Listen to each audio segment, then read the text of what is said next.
Joining us now from Capitol Hill, maybe we'll get an answer here, Republican representative from Washington, and the new chairwoman of the House Republican Conference. Congratulations, Congresswoman Cathy McMorris Rodgers. Very good to have you on the show this morning. Thanks. Congresswoman, great to have you here. Great to be with you. So you've heard part of this debate. Yes. How do Republicans, knowing that we have to raise revenue, how do Republicans raise the type of revenue that needs to be raised, whether it's $800 billion, whether it's $1.2 trillion, whether it's $1.6 trillion? Well, Republicans believe that this is the time for the big solutions, for laying out that framework so that it's not just a quick fix, but a real fix. And as you were just talking about, the rates, what we really need, focusing on the top 2% is really a straw man. What we need is tax reform in America for middle-class families and for our economy. But we also need to address the spending. We need to address the debt. And that's where the Republicans, the day after the election, Speaker Boehner went to the podium and he said, we're putting revenue on the table, closing the loopholes so that the wealthiest Americans would be paying more. Okay, so fixing it for the long term is something I think that everybody wants on both sides of the aisle. I think there is a good amount of concern about our fiscal health as a country. Having said that, let me ask about your colleagues in Congress.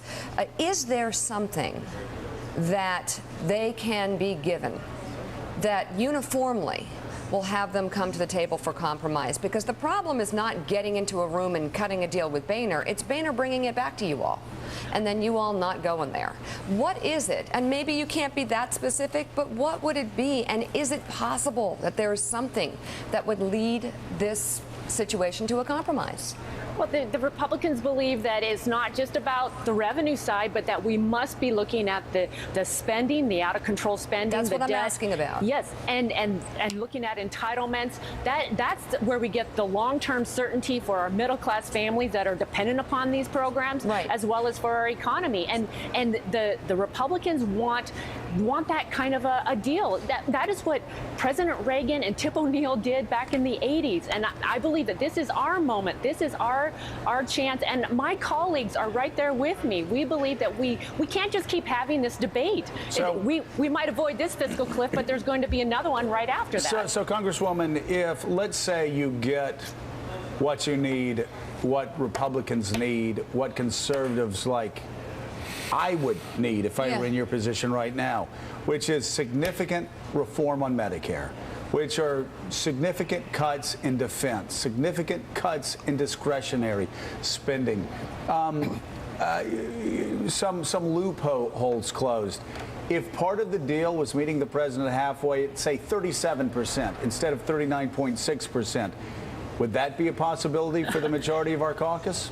Well, you know, the Republicans do not believe that increasing rates really solves the problem. What we believe is that we need tax reform, and that's where we have been putting those kind of proposals on the table. And I believe that too. My question is this, though.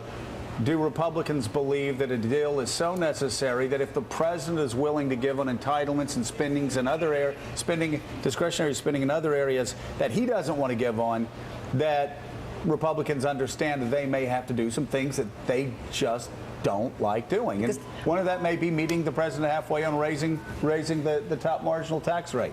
Well, we need to get the negotiations underway. And we need the president to come into those negotiations. We need him to be serious. We need him to be looking at the spending reductions, the entitlement reforms. And unfortunately, his most recent proposal, it was higher taxes than ever and another stimulus, more wasteful spending, rather than really looking at this other side of the equation. And that's going to be so important. And I agree with you. And I'm just going to assume that your answer means that if they came with significant, I mean, I do think, Mike, it is so Washington. It's such a Washington idea to say, you know what we're going to do? We're going to raise taxes on people, and it's going to slow down the economy. So we need another stimulus spending plan. Yeah. That's your idea? Mike and then Ariana. Mike. Away from a fiscal cliff? Congresswoman, I am a financial illiterate. So could you please explain to me how you have, in your words, all-encompassing tax reform without taking a look at tax rates? Well, We believe that we need tax reform. We'd like to look at tax rates. We'd like to look at the loopholes, at the tax credits. We want a simpler, less costly, less complicated tax code for America. And that's important for middle class families. That's important for our economy. That is what's going to help get this economy growing again. But Republicans believe that it has to include the spending. And the way Congress has operated in the past, we'll increase revenue, but then there's never the protections, there's never the tough decisions to actually cut the spending, reduce the debt, and that has to be a part of this one. Fair enough. Ariana. Congresswoman, in your Thanksgiving message, twice you emphasized the need for jobs, the need for growth, and then you mentioned the deficit. So what do you think we should be doing right now to help create jobs and bring about a greater growth? Well, one of the first things in these negotiations would be to get serious about tax reform. That is, and provide that certainty for middle class families, so we don't continue to have this debate a year from now. But also for our job creators, so that they can go out there and start making some decisions, start hiring, start getting people back to work. I think that tax reform and getting this framework in place would be the best thing that we could do for our economy, which would also bring revenue to the federal government. There's that word certainty, which we would fully understand. Congresswoman, if there is not a deal reached, would you characterize that as a massive failure on the part of Congress? In fact, both sides?